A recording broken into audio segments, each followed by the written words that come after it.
video, we're going to show you how to change shield in Monopoly Go. Are you looking for a quick guide on how to change shields in Monopoly Go? Stay tuned because this video is for you.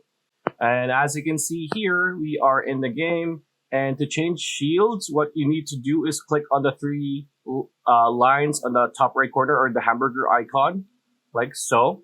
It's going to pop up your profile. And what you want to do is go to tap on My Showroom. And here you're going to see my tokens.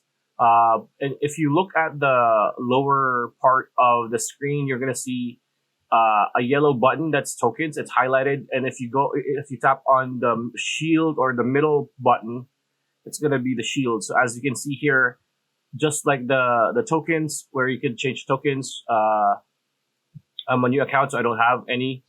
It's the same with the shield. So if you get new shields, you can just swap it out with the default orange shield that we have here. And yeah, that's how you change shields. Right now we don't have any, but if you just tap on the shield, as you can see, it's equipped. If there's a new one, you can just tap another one and then, just click equip as well. So that's pretty much it. That's a video. Hope you liked it. Like, comment, share, subscribe, ring that bell icon, and I'll see you on the next one.